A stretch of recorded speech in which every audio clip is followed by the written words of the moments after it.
बिस्मिल्लाहिर्रहमानिर्रहीम अस्सलाम वालेकुम। देसी चस्का चैनल वेखण वालिਆਂ ਨੂੰ खुश आमदीद। ਅੱਜ मैं ਤੁਹਾਡੇ ਵਾਸਤੇ ਲੈ ਕੇ ਆਈ ਹਾਂ ਆਲੂਆਂ ਦੇ ਬੜੇ ਕ੍ਰਿਸਪੀ ਡੋਨਟ ਜਿਹੜੇ ਕਿ ਬੜੇ ਮਜ਼ੇਦਾਰ ਔਰ ਬੜੇ ਜ਼ਬਰਦਸਤ ਬਣਦੇ ਨੇ। ਇਹਦੇ ਵਾਸਤੇ ਆਪਾਂ ਨੂੰ ਕਿਸ ਚੀਜ਼ ਦੀ ਜ਼ਰੂਰਤ ਹੈ, ਚਲੋ ਆਪਾਂ ਚੱਲਦੇ ਹਾਂ ਰੈਸਪੀ ਦੀ ਤਰਫ। ਅੱਧਾ ਕਿਲੋ ਉਬਲੇ ਹੋਏ ਆਲੂ, ਜ਼ੀਰਾ, ਸੁੱਕੀਆਂ ਧਨੀਆ, ਕਾਲੀਆਂ ਮਿਰਚਾਂ, ਨਮਕ, ਹਲਦੀ, ਸੁਰਖ ਮਿਰਚ 1-1 ਚਮਚ, ਸਬਜ਼ ਮਿਰਚ, ਟਮਾਟਰ, 1 ਪਾਈਆ ਪਿਆਜ਼ ਬਰੀਕ ਬਰੀਕ ਕੱਟਿਆ ਹੋਇਆ, 4 ਚਮਚ मैदा, 1 केचप का पैकेट, 1 डबल रोटी का पैकेट, 4 अंडे। चलो हुण तुहानूं मैं बना के दिखानी कि किस तरीके नाल बनना है। सब तो पहले 4 पीस डबल रोटी दे लैने, इन्हां नूं अच्छे तरीके नाल बरीक बरीक तुसीं हत्थां नाल ही कर लेने। कुछ लोग मशीन नाल भी कर लेंदे ने, लेकिन हत्थां नाल बड़े ईजी और बड़ी आसानी नाल हो जांदे ने। देख सकते हो 1 तो 2 मिनट लगते हैं, बिल्कुल बरीक हो जाते हैं। बड़े जबरदस्त बरीक अपने डबल रोटी के पीस हो चुके हैं। इन्हां दा आपां चूरा टाइप बनाना है। देख सकते चूरा बन गया, इनू एक साइड ते कर लेना। इहदे विच ही आलूआं नूं मूली कटर कर लेना। तुसीं हत्थ नाल भी कर सकते हो, लेकिन मैं मूली कटर नाल कर रही हूँ। बड़ा ईजी और बड़ी आसानी दे नाल हुंदा है। देख सकते बिल्कुल बरीक बरीक हो रहा। माशाल्लाह किन्ने अच्छे किन्ने ज़बरदस्त आलू अपने मुकम्मल मूली कटर हो चुके हैं। उस तो बाद 1-1 चम्मच सारे मसाले जो तुहानूं खाए ने वो पा दिते ने। मैदा 4 चम्मच, प्याज जिहड़ा कि मैं बरीक बरीक 1 पाइया कटिया होया सी। उस तो बाद मिर्चां नूं छुरी दे नाल बिल्कुल बरीक बरीक कट लवांगी। तुसीं कुंडी च कुट भी सकदे हो, कोई ज़रूरी नहीं, लेकिन जो कट्टिया मूँह दे विच बड़े अच्छा टेस्ट आता और बरीक बरीक बड़ियां अच्छियां लगदियां ने। टमाटर नूं बरीक बरीक कटना है, जिस तरह कि आपां गूदा ही उपरों उतार रहे हैं, इस तरीके नाल कटना है। इहदे डकरे ना बनन, बिल्कुल बरीक बरीक गूदे टाइप उपरों उतारी जाना है। देख सकते हो टमाटर भी मैं तीनों कट लैने और मिर्चां भी कट लईआं ने।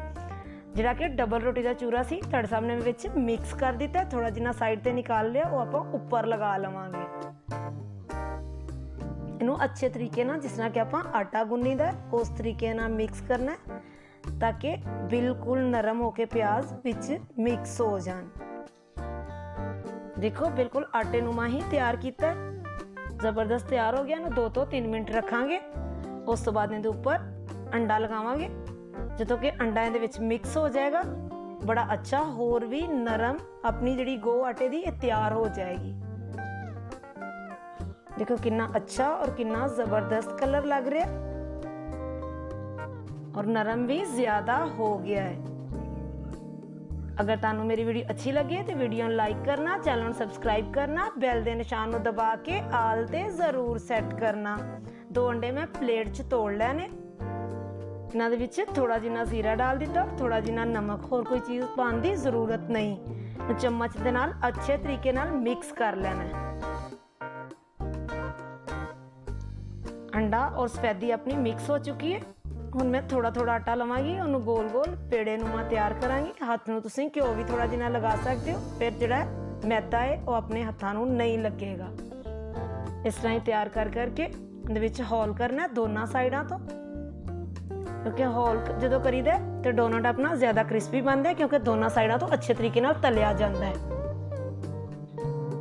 जो आप डबल रोटी के उपर चूरा लगाने उनके नाल होर भी क्रिस्पी और ज़्यादा मज़ेदार बनते हैं।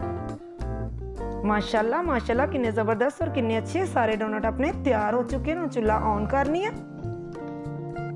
चूल्हे नूं चला के उनके उपर कढ़ाई रख दी है। इहदे विच आधा किलो ऑयल पा दिता है। 2 मिनट च गर्म हो जाएगा। उस तो बाद डोनट नूं पकड़ांगी, अंडे दे विच अच्छे तरीके नाल डिप करके उहदे विच एक रखी जावांगी।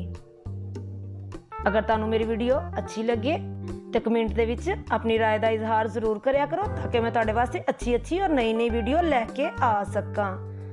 माशाल्लाह किन्ने अच्छे और किन्ने खूबसूरत अपने डोनट तैयार हो रहे हैं। तुसीं बनाओगे तो तुहाडे बच्चे बड़े शौक दे नाल खाओगे। तो इंशाल्लाह बड़े छोटे जो भी है सारे जिन्ने अफराद करते हैं बड़े शौक नाल खाणगे, तो और रोज़ ही कहणगे तो असीं डोनट ही खाने ने। तुसीं अफतारी सैरी च भी बना सकते हो।